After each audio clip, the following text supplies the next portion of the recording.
What's up, guys? It's Oliver68 here, bringing you my NBA Finals Game 1 recap and analysis real quick about the game.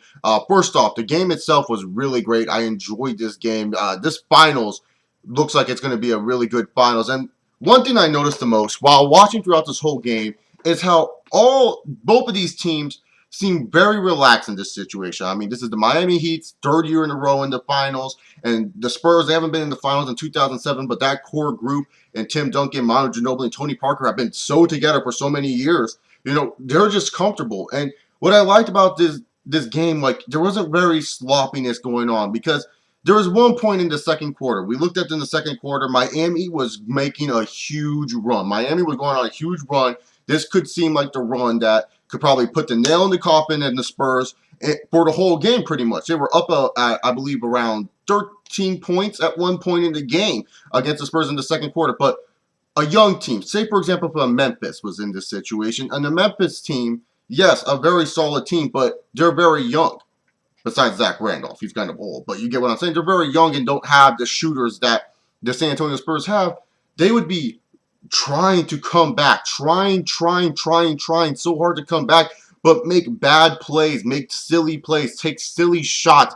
Don't take their time with their progression. Don't push the pace at all. Just stay the same way, stagnant in their offense. And the thing is, you know, Miami's coming into this game with the Spurs. And yes, the Spurs are playing to Miami's favor, the way they're pushing up the ball very, very fast. But with the Miami Heat and the San Antonio Spurs, I mean, the Indiana Pacers, when they played them, you know, when the Heat got a good lead on the Pacers, the Heat were up 11 by the Pacers, Pacers would seem to struggle to come back because they would just force shots. They wouldn't set it up. And also they would get a bunch of turnovers. You're playing against a more experienced San Antonio team. This team will keep chipping and chipping away.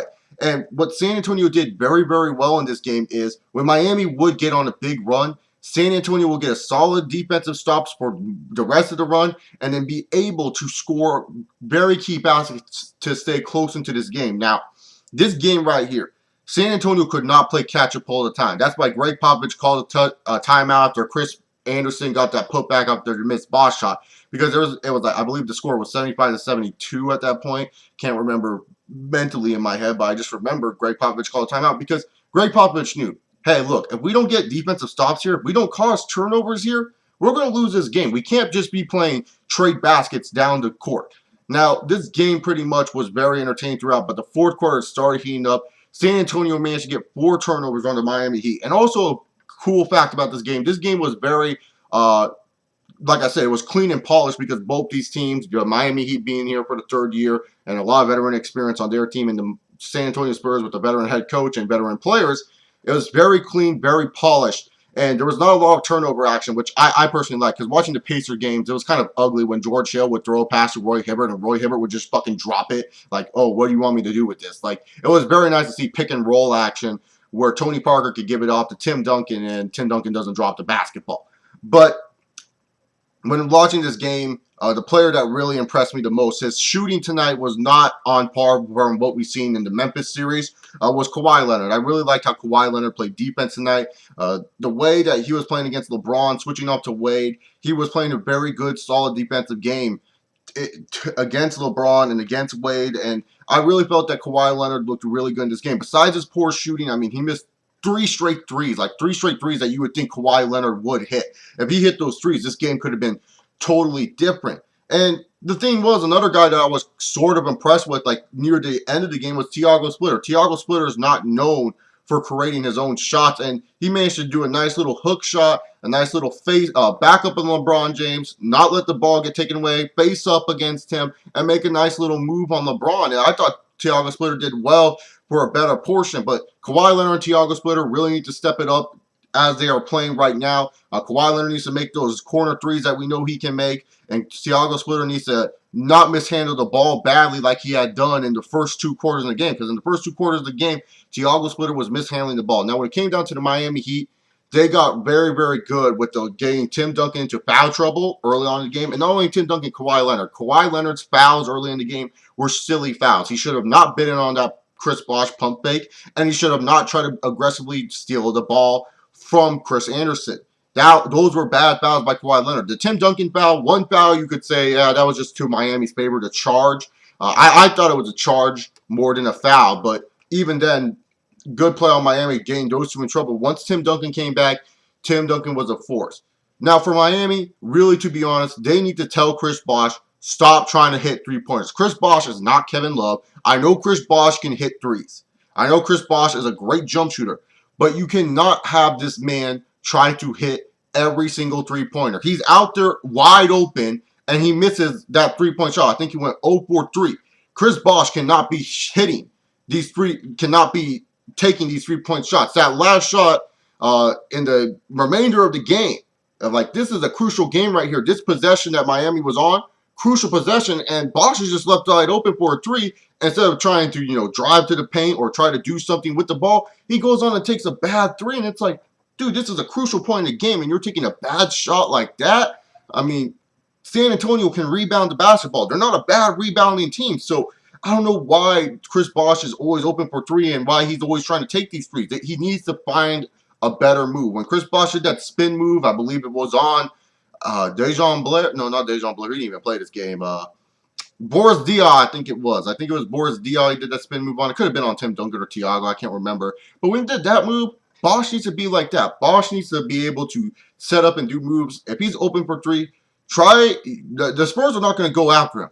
Try to do something else with the basketball, because you're just pretty much saying, the Spurs are pretty much saying, hey, we will let you try to hit that shot. If you make it, good for you, but we're not going to be crying ourselves sleep at night because you made that shot.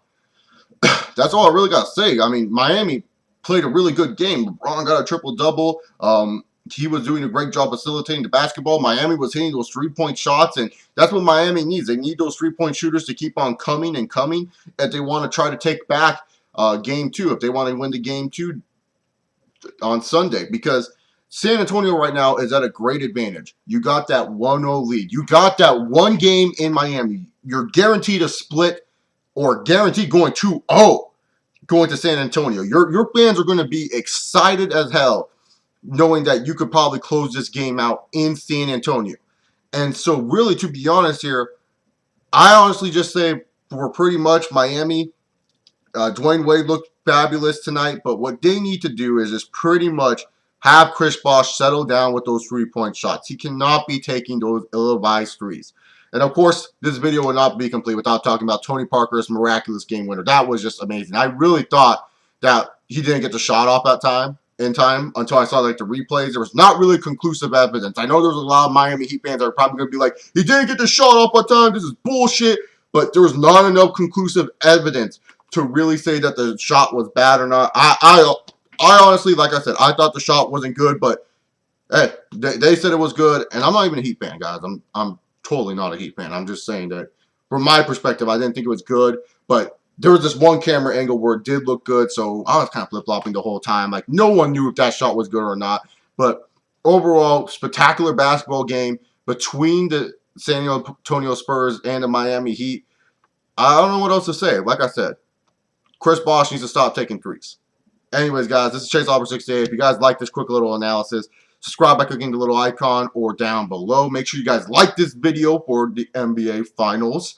Comment down below your thoughts about the game, who you think is going to take Game 2. For me personally, I think Game 2 on Sunday, I think Miami will come out. I think we're going to get more ferocious LeBron James. I think the facilitator LeBron James is going to take a standby for Game 2, and he's going to come out more ferocious. And I feel that LeBron James and the Miami Heat will take Game 2, and the series will be split leading to San Antonio. But this is a huge win for San Antonio, taking Game 1 on the road.